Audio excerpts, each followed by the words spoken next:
तो friends, welcome back 3R classes. हम लोग देख रहे थे घटनाचक्र पूर्वावलोकन भारतीय इतिहास का।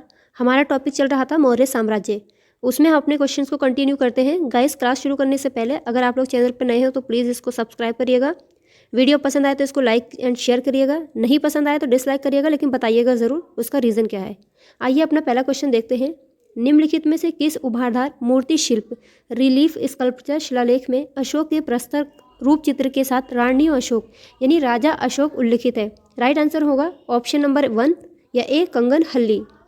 कर्नाटक के गुलबर्गा जिले में भीमा नदी के किनारे कंगन हल्ली में बौद्ध स्तूप है। यहाँ सम्राट अशोक का रानी के साथ प्रस्तर पर रूप चित्र उत्कीर्ण किया गया है, जिसके नीचे रानियों अशोक या राजा अशोक लिखा है।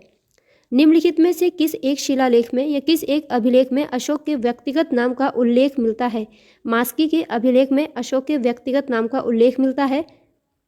अशोक का इतिहास हमें मुख्यतः उसके अभिलेखों से ही ज्ञात होता है। उसके अभी तक 40 से अधिक अभिलेख प्राप्त हो चुके हैं। मास्की, गुर्जरा, नेत्तूर एवं उडेगोलम के लेखों में अशोक का व्यक्तिगत नाम भी हमको मिलता है। निम्नलिखित अभिलेखों में से किस लेख में अशोक नाम उल्लिखित है? यह है मास्की का लघु शिलालेख। निम्नलिखित अभिलेखों में से किसमें अशोक का नामो उल्लेख हुआ है? गुर्जरा में। अभी हमने पढ़ा गुर्जरा, मास्की, नेत्तूर। अशोक का रुम्मनदेही स्तंभ संबंधित है बुद्ध के जन्म से। अशोक ने अपने राज्याभिषेक के 20 वर्ष बाद लुम्बिनी की यात्रा की तथा वहां एक शिला स्तंभ रुम्मनदेही लघु स्तंभ लेख स्थापित किया। बुद्ध की जन्मभूमि होने के कारण लुम्बिनी ग्राम का भोग कर माफ कर दिया तथा भू राजस्व 1/6 से घटा करके 1/8 कर दिया गया। गुर्जरा लघु शिलालेख जिसमें अशोक का नामोल्लेख किया गया है, कहाँ स्थित है? मध्य प्रदेश के दतिया जिले में। अशोक का नामोल्लेख करने वाला गुर्जरा लघु शिलालेख मध्य प्रदेश के दतिया जिले में स्थित है। अगला क्वेश्चन है, केवल वे स्तंभ लेख जिसमें अशोक ने स्वयं को मगध का सम्राट बताया है? राइट आंसर भाब्रू स्तंभ। भाब्रू यानी विराट स्तंभ लेख में अशोक ने स्वयं को मगध का सम्राट बताया है। यही अभिलेख अशोक को बौद्ध धर्मावलंबी प्रमाणित करता है। कालसी प्रसिद्ध है। कालसी किसके लिए प्रसिद्ध है? अशोक के शिलालेखों के कारण कालसी प्रसिद्ध है। कालसी उत्तराखंड के देहरादून जिले में स्थित है। यहाँ से अशोक का शिलालेख मिला है, इसलिए कालसी का ऐतिहासिक महत्व है। उत्तराखंड में सम्राट अशोक के शिलालेखों की एक प्रति कहाँ मिली थी? कालसी में। गाइस, ये क्वेश्चन जीएस के लिए बहुत इंपॉर्टेंट है। आप लोग देख रहे हैं ये आईएएस, पीसीएस, एमपीपीएससी के हर स्टेट पीसीएस में पूछे गए सवालों का रिवीजन है। गाइस, अगर क्लास पसंद आए तो इसको ज़रूर लाइक करिएगा।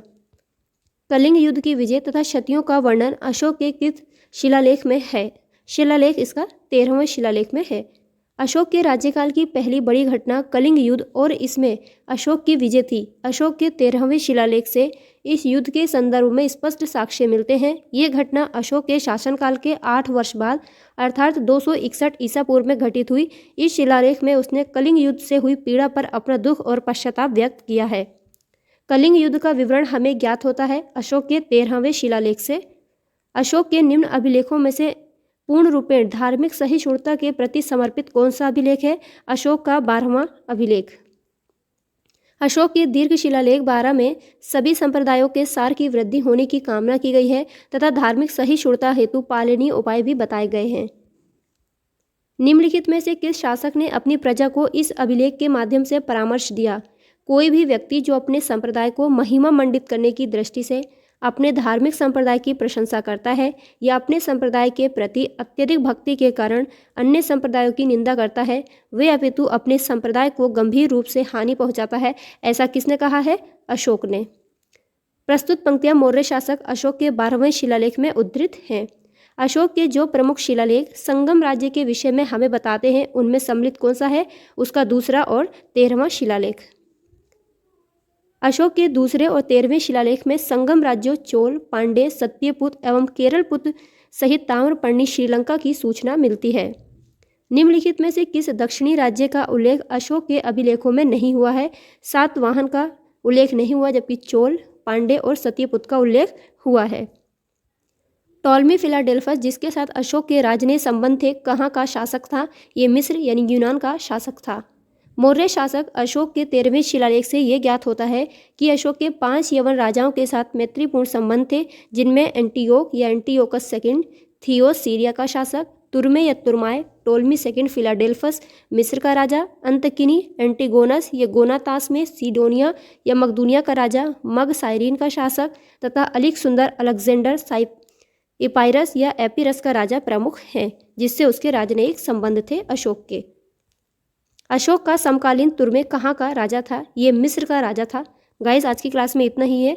मिलेंगे अगली क्लास में इसके आगे के क्वेश्चंस के साथ। तब तक के लिए पढ़ते रहिए, मेहनत करते रहिए, कामयाबी ज़रूर मिलेगी। बाय।